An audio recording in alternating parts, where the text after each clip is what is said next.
Welcome to M classes बच्चों, आप सभी बच्चों को स्वागत है हायर मैथमेटिक्स में। आज का जो टॉपिक है बेटा ये आपका बीएससी स्टूडेंट के लिए है। सेकेंड सेमेस्टर में जो आपका एग्जाम होने वाला है और नोटिफिकेशंस भी आ गए हैं। टोटल यूजीसी ने अलाउ कर दिया है कि आपका एग्जाम लेके ही आपको पास किया जाएगा, तो इसके लिए आप लोग तैयार हो जाइए, ठीक है। तो मैं चंदन कुमार आज आप लोग के बीच में यहाँ पे सीक्वेंस पढ़ाऊंगा, जो कि सीक्वेंस में आपका जो रियल एनालिसिस का है ना। तो ये रियल एनालिसिस का पेपर थर्ड है। पेपर थर्ड में आपका ये सेकेंड यूनिट का मैं टॉपिक बता रहा हूं इसमें, ठीक है। तो ये सेकेंड यूनिट का आपका है सीक्वेंस। तो आज मैं बताऊंगा कि सीक्वेंस क्या होता है, क्या इसका डिफिनेशन है, सीक्वेंस किस प्रकार से डिफाइंड होता है।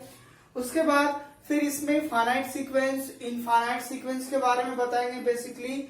उसके बाद रेंज ऑफ सीक्वेंस बताएंगे, है ना। उसके बाद बाउंडेड सीक्वेंस बताएंगे। तो ये 4 टॉपिक पे हम आज चर्चा करेंगे आपको। तो आप लगातार बने रहे हमारे यूट्यूब पे।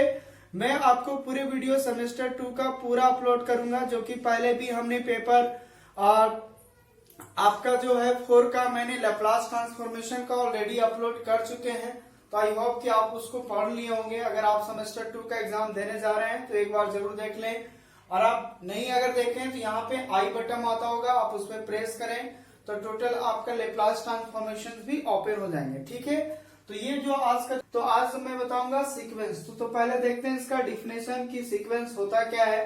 बेसिकली जो आप 11-12 में अगर देखे होंगे कि सीक्वेंस किस प्रकार से फर्स्ट ईयर में डिफाइन किया जाता था, तो हम लोग बेसिकली वहां पे देखिए फर्स्ट ईयर में ये चीज लिखा जाता था कि अगर मान लो कोई ऐसा सीक्वेंस है A1, A2, A3, A4, A5 है ना, इस टाइप का, जिसमें आपको सीक्वेंस एंड सीरीज में पढ़ाया जाता है फर्स्ट ईयर में, है ना।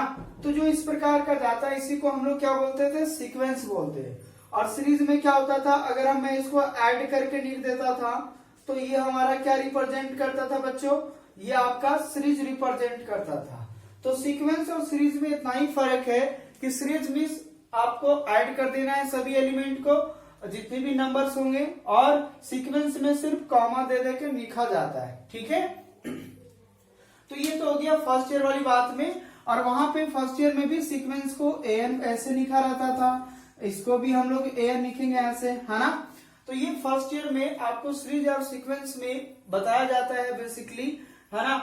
तो या इसी का थोड़ा सा स्टैंडर्ड जब आप ग्रेजुएशन में आ गए हैं तो थोड़ा तो अलग टाइप का होगा, है ना। तो क्या है वो देखते हैं। पहली बात, सीक्वेंस क्या होता है। A sequence of a real number we means a mapping और a function F and belongs to आपका रियल नंबर। यानी एक ऐसा फंक्शन होगा जो डिफाइन करेगा, एक नेचुरल नंबर लेंगे और वो किसमें डिफाइन करेगा, रियल नंबर को डिफाइन करेगा, है ना। एक ऐसा सीक्वेंस होगा जो रियल नंबर का सीक्वेंस होगा, जिसमें एक मैपिंग हम लोग करेंगे, ऐसा फंक्शन डिफाइन करेंगे जो कोई भी हम नेचुरल नंबर का डोमेन में बैठाएंगे और एक हमारा रियल नंबर को रिप्रेजेंट करेगा, ठीक है। तो अभी एक मैं एग्जांपल लूंगा, आप यहाँ देख सकते हैं एग्जांपल लिखा हुआ है, फिलहाल अभी इसमें बताऊंगा। So then the value of a function at n belongs to natural number is denoted by function of n, या फंक्शन एन ऐसे लिखेंगे, या फिर एक्शन भी लिख सकते हैं। ये 3 सिंबल है रिप्रेजेंट करने का, आप देख सकते हैं, ठीक है। ये रिप्रेजेंट कर रहा है, एक इसका फंक्शन रिप्रेजेंट करेगा, जो भी वैल्यू होगा एक फंक्शन का वो रिप्रेजेंट करेगा ऐसे। और जो भी यहाँ पे स्मॉल एन जो आपको नजर आ रहा है वह एक नेचुरल नंबर है। एन हमारा क्या है, नेचुरल नंबर। तो हम नेचुरल नंबर में बैठाएंगे सीक्वेंस का, उसके बाद जो वैल्यू देगा एक रियल नंबर को रिप्रेजेंट करेगा। तो ऐसा ही फंक्शन हमारा मैपिंग डिफाइन करेगा, एक फंक्शन को डिफाइन करेगा, ठीक है। जिसमें सीक्वेंस का कुछ सिंबल होता है, जो कि हम देखिए इस प्रकार का सीक्वेंस का भी लिख सकते हैं कि FN जो ये ब्रैकेट है, या फिर ऐसे भी लिख सकते हैं, ऐसे भी लिख सकते हैं। कभी कभी और भी जो आपको अलग स्टैंडर्ड बुक में मिलेगा, अगर हम सीक्वेंस को एन से रिप्रेजेंट कर रहे हैं तो हम लोग ऐसे भी लिख सकते हैं, SN भी, ठीक है।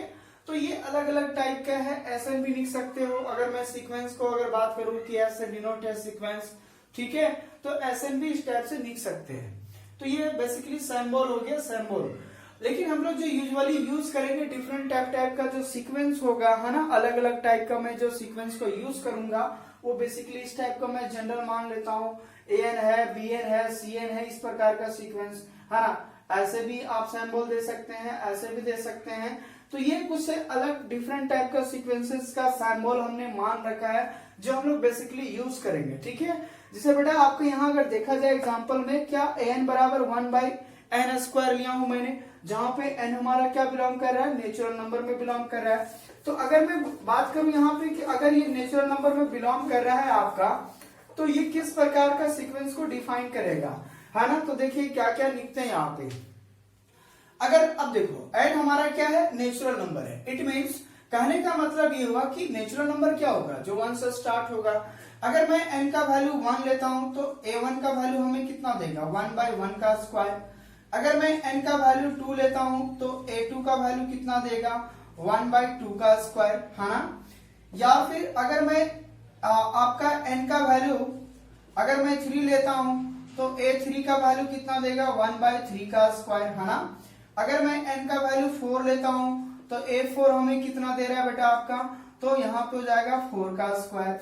सो देन तब हम कह सकते हैं जो हमारा सीक्वेंस दे रहा है ना, देन सीक्वेंस ऑफ नंबर जो आपको पास रिप्रेजेंट कर रहा है, सीक्वेंस ऑफ नंबर, है ना, वो किस प्रकार का रिप्रेजेंटेशन दे रहा है आपका।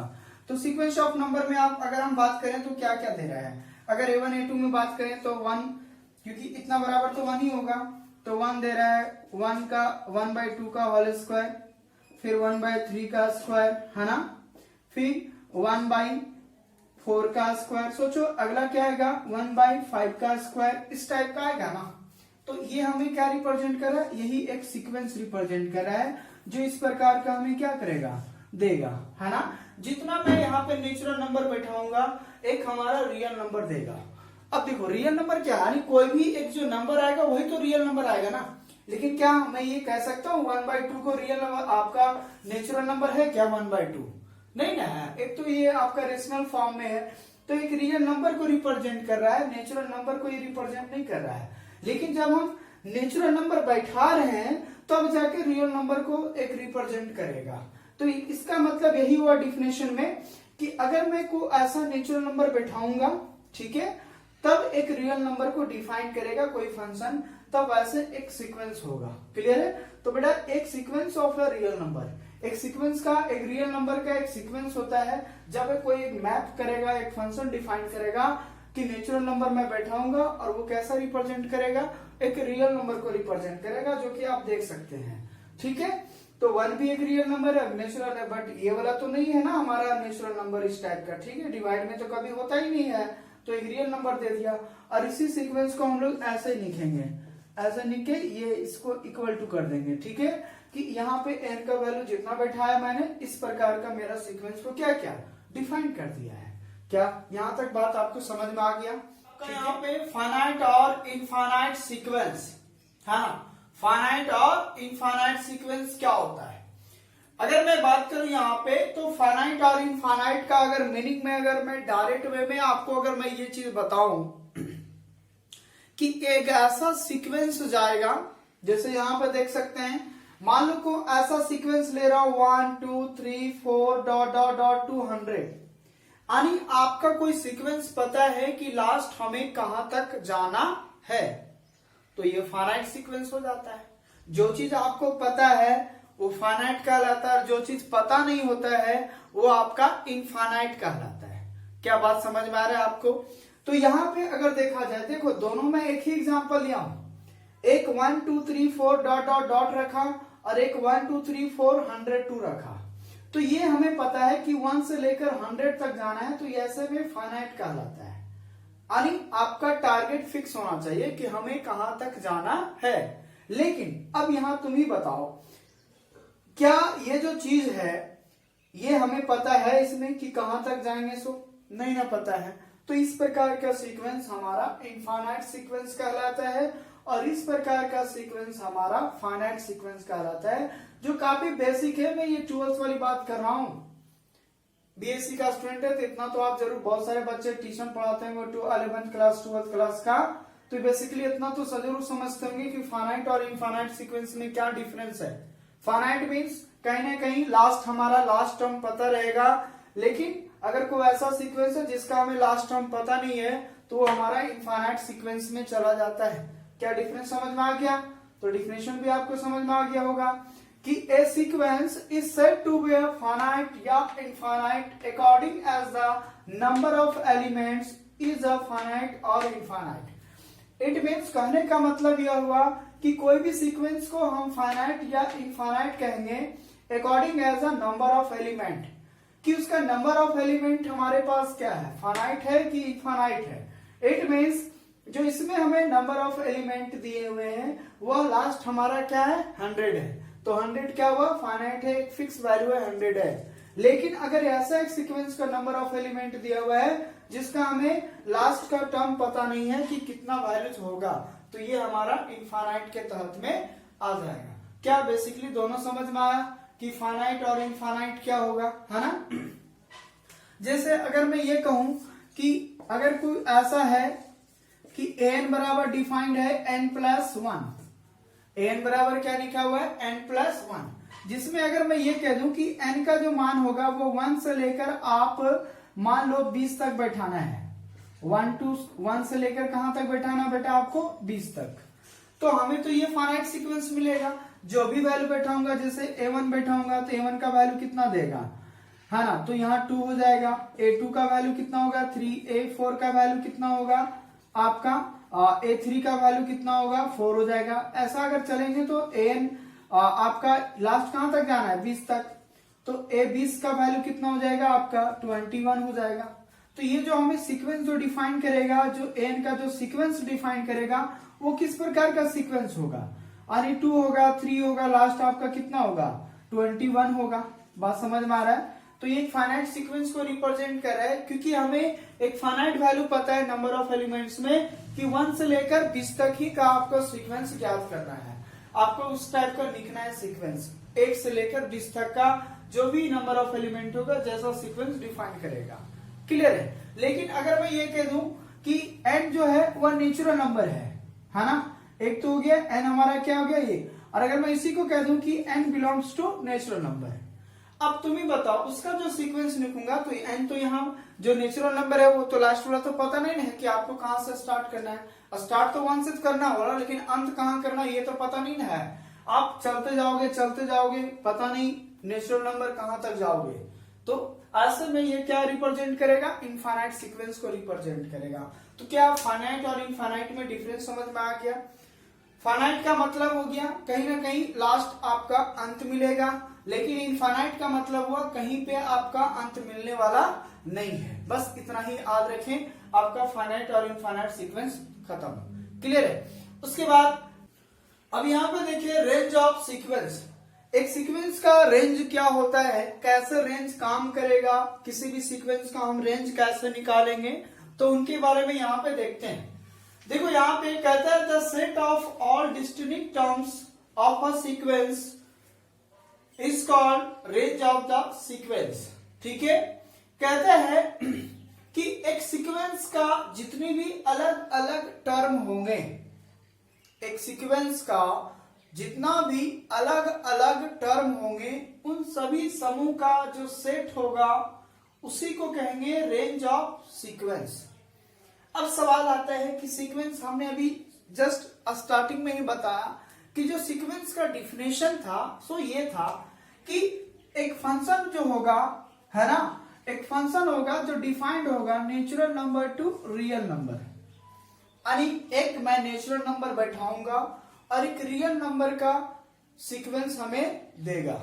ठीक है। तो जो देगा वही तो रेंज कहलाएगा।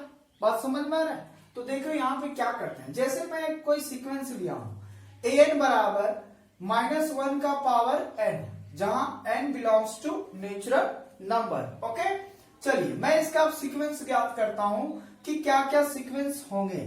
फर्स्ट ऑफ ऑल तो मैं a1 a2 का वैल्यू निकाल लेता हूं। एक बार सपोज करो कि n के जगह 1 बैठाया तो ये वैल्यू कितना देगा, -1 का पावर 1, इट मीन्स -1। अगर मैं n के जगह 2 बैठाऊंगा नेचुरल नंबर, तो हमें क्या देगा, -1 का स्क्वायर, इट मीन्स 1। अगर मैं a3 n के जगह 3 बैठाऊंगा तो -1 का क्यूब, इट मीन्स -1। अगर मैं n के जगह 4 बैठाऊंगा तो -1 का पावर 4 इट मीन्स 1।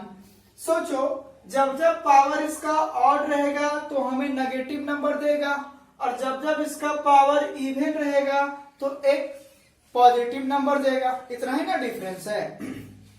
अगर मैं 5 बैठाऊंगा, नेचुरल नंबर अगर मैं 5 लिया तो भी आपका क्या देगा, 1 आपका -1 देगा। ठीक है, तो यहाँ पे बेटा आपका जो सीक्वेंस हो गया, देन सीक्वेंस जो आपका हो गया है ना, सीक्वेंस जो हो गया आपका an का, वह किस प्रकार का सीक्वेंस होगा आप देख सकते हैं, है ना।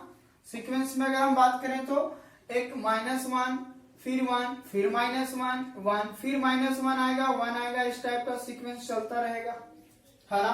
यानी हमेशा जितना भी मैं नेचुरल नंबर यहाँ बैठाऊंगा सभी में -1 -1 -1 है ना, -1 1 -1 1 -1 1 इस टाइप का ये अपना सीक्वेंस को डिफाइन करेगा। अब तुम ही बताओ, जो इस प्रकार का सीक्वेंस है वो फाइनाइट सीक्वेंस होगा कि इनफाइनाइट सीक्वेंस होगा? अगर गौर से देखा जाए तो ये किस प्रकार का रिप्रेजेंट कर रहा है, इनफाइनाइट सीक्वेंस को रिप्रेजेंट कर रहा है ना बेटा आपका यहाँ पे इनफाइनाइट सीक्वेंस हो गया, क्योंकि डॉट डॉट कितना डॉट है पता नहीं, डॉट में डॉटे डॉट हो गया। क्लियर है? तो यहाँ पे अगर देखा जाए कि मैं एक नेचुरल नंबर को बैठा रहा था, यानी अगर मैं एक फंक्शन के तहत मैं आपको बताऊं इस टाइप का, तो आप ही बताओ। मान लो एक फंक्शन डिफाइन किया, ये नेचुरल नंबर बैठा रहा हूं, इधर रियल नंबर हमें दे रहा है। नेचुरल नंबर मैंने 1 बैठाया, 2 बैठाया, 3 बैठाया, 4 बैठाया, 5 बैठाएगा, 6 बैठाएगा, इस टाइप का। तो हमेशा एक -1 आएगा, दूसरा 1 आएगा, यानी 1 के लिए भी डिफाइंड होगा -1, 3 के लिए भी होगा -1, 5 के लिए भी होगा -1। इस प्रकार का मैं जितना भी बैठाऊंगा ऑड नंबर वो हमें -1 देगा, और जितना मैं फिर इवन नंबर बैठाऊंगा वो टोटल आपका क्या देगा, 1 ही देगा। क्या बात समझ में आ रहा है ना। तो सोचो इस प्रकार की जितनी भी नंबर बैठेगा इधर वाला में नेचुरल नंबर, हमेशा आपको -1 और 1 ही मिलने वाला है। इसका मतलब ये हुआ कि किसी भी रेंज में आप एक ऐसा भी हम कोई सीक्वेंस का ज्ञात किए कि कोई एक इनफाइनाइट अगर सीक्वेंस है तो उसका जो रेंज होगा एक फाइनाइट होगा। इट मीन्स फाइनाइट का कहने का मतलब है कि अगर मैं इधर तो मैं इनफाइनाइट वैल्यू बैठाऊंगा नेचुरल नंबर का, लेकिन जो भी देगा -1 और 1 ही देगा। क्या इसके अलावा कोई दूसरा नंबर देगा क्या? नहीं ना देगा। इट मीन्स ये हुआ कि हमें फाइनाइट वैल्यू पता है कि एक हमें -1 ही मिलेगा और दूसरा 1 ही मिलेगा, इसके अलावा कोई भी हमें तीसरा विकल्प नहीं है आपके पास। तो वो तो फाइनाइट हो गया, जो चीज पता है। इसका मतलब मैंने यही चीज नोट में लिखाया कि अगर कोई वैसा सीक्वेंस होगा जो इनफाइनाइट टर्म का सीक्वेंस होगा, where as the range of sequence may have a finite number of element, may have लगा है, हो भी सकता है नहीं भी हो सकता है। बात को क्लियरिटी करें। मैंने एक ऐसा एग्जांपल को लिया जो एक हमारा इनफाइनाइट सीक्वेंस का रेंज एक फाइनाइट सीक्वेंस दिया। अगर आप IIT-JEE वगैरह का तैयारी करेंगे तो ये क्वेश्चन जनरली आता है कि अगर कोई ऐसा इनफाइनाइट सीक्वेंस है तो क्या इसका रेंज फाइनाइट हो सकता है या नहीं हो सकता है। तो वैसा सिचुएशन में मे बी वाला में डालना, हो भी सकता है नहीं भी हो सकता है। बात समझ में आ रहा है? तो वहां पे 3 ऑप्शन में आपका रहेगा, एक फाइनाइट रहेगा, एक इनफाइनाइट रहेगा, एक रहेगा फाइनाइट और इनफाइनाइट। तो आपको दोनों ला मारना है, फाइनाइट भी हो सकता है और इनफाइनाइट भी हो सकता है। क्या आपको रेंज ऑफ सीक्वेंस समझ में आया? तो फिलहाल तो ये अलग चीज है, लेकिन अगर मैं बात करूं रेंज ऑफ सीक्वेंस में तो यही हो गया, जो आप रियल नंबर का जो ये निकाल रहे हो ना, यही रेंज को डिफाइन करता है, यही हमारा रेंज है। बात समझ में आ रहा है? और जो मैं यहाँ बैठा रहा हूं वही तो डोमेन होगा, क्योंकि इधर वाला वैल्यू को डोमेन बोलते हैं और इधर वाले को क्या बोलते हैं, रेंज। यानी n to r जा रहे हैं तो n मीन्स डोमेन और r मीन्स यहाँ पे क्या हो गया, रेंज हो गया। बात समझ में आ रहा? इसका मतलब सर आप ये कहना चाहते हैं कि अभी तक मैं जितना बात रेंज में, यानी जो आप सीक्वेंस को डिफाइन करते थे एक प्रकार को रेंज होता था? बोले यस, मैं यही कहना चाह रहा हूं कि मैं एक अपने से नेचुरल नंबर बैठा रहा था और एक सीक्वेंस को डिफाइन कर दिया। यानी अगर मैं ये कहूं कि अगर कोई भी एक एलिमेंट है जैसे इस टाइप का है, आपका कोई सीक्वेंस में लिख देता हूं 1 2 3 4 5 डॉट डॉट इस प्रकार का, तो ये हमारा रेंज को डिफाइन कर रहा है, यही है रेंज। यानी ऐसा कोई सीक्वेंस होगा जो हम बैठाते होंगे, जैसे ये किसका डिफाइंड होगा, an बराबर n का होगा, यानी जो नेचुरल नंबर बैठाएंगे वही नेचुरल नंबर हमें दे रहा है। n की जगह 1 बैठाएंगे तो यहाँ भी 1, n की जगह 2 बैठाएंगे यहाँ भी 2, n की जगह 3 बैठाएंगे यहाँ भी 3 होगा। तो इस प्रकार का हमें क्या दे रहा है, एक नेचुरल नंबर दे रहा ना। तो जो एक नेचुरल नंबर बैठा है और उसका रियल नंबर भी एक नेचुरल नंबर को रिप्रेजेंट कर रहा है, तो ये हमारा क्या कहलाया, रेंज कहलाया। यानी जो आपका सीक्वेंस लिखा जाता है वही एक रेंज को रिप्रेजेंट करता है। बस इतना ही सी बात आपको याद रखना है। तो क्लियर हो गया, आई होप कि ये बात समझ में आ गया होगा कि आपका सीक्वेंस ऑफ रेंज क्या कहलाता है, कि किस टाइप का रेंज को डिफाइंड होता है। तो जो सीक्वेंस बेसिकली लिखा जाता है, अब देखो रेंज दो तहत में हो सकता है, एक फाइनाइट सीक्वेंस रेंज हो सकता है और दूसरा इनफाइनाइट सीक्वेंस रेंज हो सकता है ना। जैसे अभी हमने पिछले डिफिनेशन में बताया फाइनाइट और इनफाइनाइट में, अगर n का वैल्यू 1 से लेकर 20 तक था, तो जो मैं सीक्वेंस डिफाइन करूंगा जो आ रहा था 2 3 4 5 या लास्ट 21 तक आ रहा था, वो हमारा क्या होगा, एक फाइनाइट रेंज भी हो जाएगा सीक्वेंस का, है ना। और अगर मैं सिर्फ बिलोंग्स टू नेचुरल नंबर कर देता तो वो तो डॉट डॉट में रहता ना, तो इनफाइनाइट सीक्वेंस का रेंज हो जाता। तो बेसिकली जो लिखा रहता है सीक्वेंस में उसी को रेंज बोलते हैं। अब इसमें में भी इनफाइनाइट सीक्वेंस भी हो सकता है और एक फाइनाइट सीक्वेंस भी हो सकता है। आई होप कि ये बात क्लियर हो गया होगा, ठीक है। नोट करते जाएं, ठीक है। तो देखिए बाउंडेड सीक्वेंस क्या होता है, आज मैं सिर्फ डिफाइन कर देता हूं, बाकी बात इसको नेक्स्ट पार्ट में आपको पूरे तरीके से और भी एग्जाम्पल के तहत मैं इसको समझाने का प्रयास करूंगा, ठीक है। चलिए अब देखिए डिफिनेशन में बाउंडेड सीक्वेंस में पहला लिखा हुआ है, इसमें बेसिकली देखिए आपका 3 प्रकार का डिफिनेशन होगा, ठीक है। एक एबव बॉन्डेड होगा, एक आपका बॉन्डेड बिलो होगा, फिर एक बॉन्डेड आपका जो बिलो के साथ साथ एबव भी होगा, दोनों साइड से, ठीक है। तो पहला चीज देखिए आप कहते हैं a sequence is said to be bounded above if there exist a real number, capital M है जो एक रियल नंबर को डिफाइन कर रहा है, एग्जिस्ट कर रहा है, सच दैट कि an less than equal to m for all n belongs to natural number. यानी एक सीक्वेंस को हम बॉन्डेड एबव बोलेंगे अगर एक एग्जिस्ट करेगा नंबर m और इस प्रकार से होगा, जो उसका सीक्वेंस होगा वो m से छोटा होना चाहिए या तो m के बराबर होना चाहिए, और जो भी n है वह नेचुरल नंबर होगा, ठीक है। वैसे भी सीक्वेंस में n हमेशा नेचुरल नंबर को ही रिप्रेजेंट करेगा, क्लियर है। तो ये हो गया हमारा बॉन्डेड एबव। दूसरा आता है बॉन्डेड बिलो। दूसरा a sequence is said to be bounded below if there exist a real number a small m such that an greater than equal to m for all n belongs to natural number, ठीक है। तो आप अगर यहाँ गौर से देखा जाए तो यहाँ पे जो सीक्वेंस होगा वो स्मॉल m से बड़ा होना चाहिए या उसके बराबर होना चाहिए, तब इसको हम लोग बोलेंगे बॉन्डेड बिलो, ठीक है। यानी सीक्वेंस छोटा m से तो बॉन्डेड एबव, अगर सीक्वेंस m से बड़ा है तो बॉन्डेड बिलो, क्लियर है। अब आता है तीसरा सवाल कि if a sequence is said to be bonded if an is a bonded below as well as bonded above. So thus sequence an is bonded if there exists a real number m, a small m and capital M, such that कि m less than equal to an less than equal to m for all n belongs to n. It means कहने का मतलब ये हुआ बेटा last का जो आपका टॉपिक है, यानी जो सीक्वेंस होगा वो स्मॉल m और कैपिटल M के बीच में होगा या फिर उन दोनों के बराबर होगा। तो वैसा सिचुएशन में वैसा सीक्वेंस हमारा बॉन्डेड एबव भी होगा और एज वेल एज यानी साथ ही साथ आपका बॉन्डेड बिलो भी होगा। तो ये भली बात ही आप स्क्रीन पे देख रहे हैं और उसको समझने का प्रयास करें, और अगर आप इसका डिटेल चाहते हैं, एग्जाम्पल वगैरह समझना चाहते हैं तो नेक्स्ट वीडियो का आपका कल मिलेगा आपको, है ना। तो नेक्स्ट वीडियो का इंतजार करें, आपको पूरे डिटेल से एग्जाम्पल के तहत समझाया जाएगा।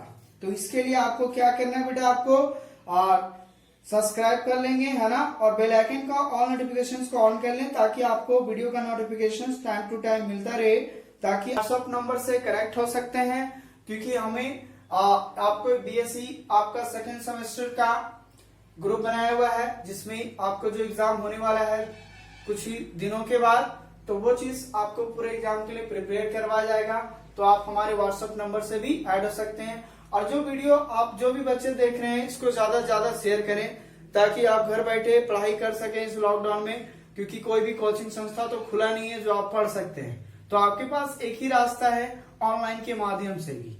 और वो भी देखिए, ऑनलाइन पे बहुत सारे टीचर्स हैं, ऐसा नहीं कि नहीं है, लेकिन जो मैं वीडियो कंटेंट दूंगा वो लगातार एक सीक्वेंस के तहत चलेगा, एक क्लास के माध्यम से एक ऑफलाइन की तरफ फील खींचेगा, जो कि और यूट्यूबर से आपको मिलने वाला नहीं है। ये ओपन चैलेंज है, ठीक है। चलिए, मैं ज्यादा अपने आप को तारीफ नहीं कराऊंगा, आप खुद समझदार हैं, खुद ग्रेजुएट का बच्चा है, तो इतना जरूर समझ सकते हैं, भली बात है ना, कि क्या अच्छा है क्या बुरा है। क्लियर है? तो जाते जाते एक लाइक एक सब्सक्राइब जरूर कर लें और ज्यादा से ज्यादा शेयर करें ताकि हर बच्चा का ये वीडियो फायदा हो सके, ठीक है। चलिए।